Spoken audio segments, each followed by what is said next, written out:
घेणारे आरक्षित समाज, बहुजन समाज, माझा मराठा समाज सुद्धा असुरक्षित झालेला आहे. त्या आरक्षणामुळे समाजातील विषमता दूर झाली. आमच्यासारखे कार्यकर्ते व्यासपीठावर बसू शकतात, आर्थिक आपली प्रगती करतात, करू शकतात. शिक्षणाच्या माध्यमातून नोकऱ्यामध्ये आपली प्रगती करू शकतात. ती केवळ आणि केवळ संविधानामध्ये बाबासाहेब आंबेडकर यांनी दिलेल्या संविधानामुळे होऊ शकते, हे कोणी आपण मित्रांना नाकारू शकत नाही. आणि या संविधानावर आणि आरक्षणावर घाला घालण्याचं काम राहुल गांधी म्हणतात की माझा पक्ष सत्तेत आल्यानंतर मी आरक्षण बंद करेन, अशा प्रकारचं धाडसी विधान केलं.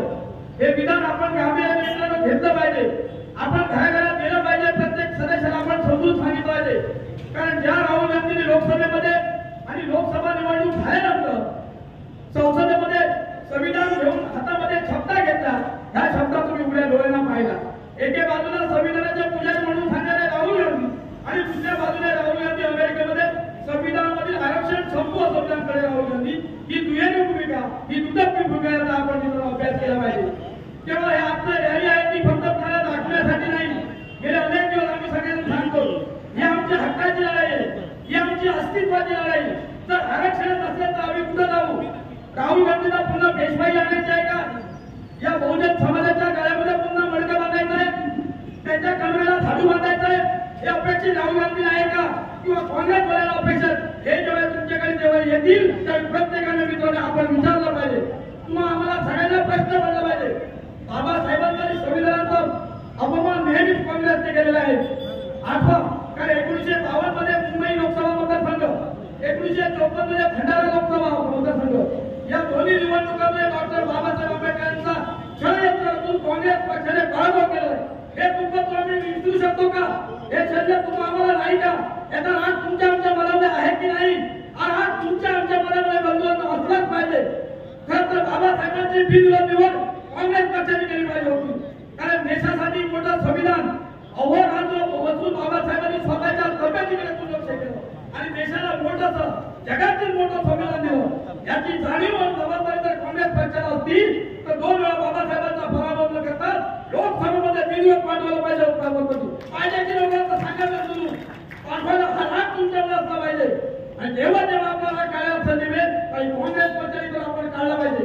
दुसरं एक सांगतात मला भारतरत्न पुरस्कार आतापर्यंत देण्यात येतात. किती लोकांना दिले? 104 पेक्षा जास्त लोक दिलं.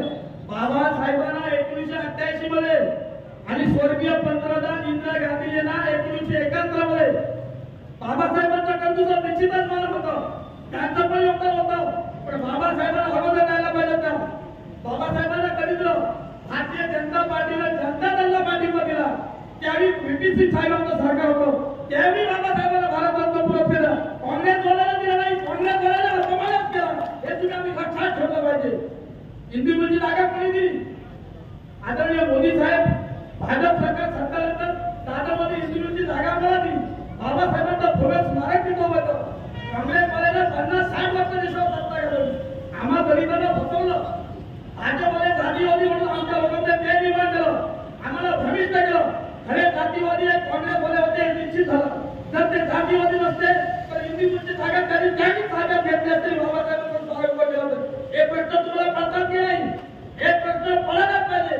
जर आपण डॉक्टर बाबासाहेबांचे ऋणी असो, संविधानाचे पुजारी असो, आरक्षणाचे आपण जर युद्ध करतो, आपण आरक्षणाचे आपण जे आरक्षण आपल्यासाठी आहे ते आरक्षण आपलं संरक्षण आहे. हे संरक्षण जर पण काढून घेतलं तर तुम्ही आम्ही विरोध करतो होता. आमदार विषयी राणेसाहेब तुम्ही माझ्या तमाम समाज बांधवांचा म्हणतो त्यांनी पुढाकार घेतला, नेतृत्व केलं. आम्हाला सगळ्यांना एकत्र आला. ही जी आज क्रांतीची शोध आहे ती आज साहेबांनी तर पेटवलंय की आपण घरोघरी जायचंय. प्रत्येक घरातील लोकांना सांगितलं पाहिजे. आमच्या तर गैरसमज करून देतील, हे गैरसमज तुम्ही दूर केलं पाहिजे. काँग्रेस पक्षानं काय केलं, भाजपने काय केलं, लोकांचं देखावा तुम्ही मांडणार अशा प्रकारचं आवाहन करतो. जो संरक्षण के हित में बात करेगा वही देश में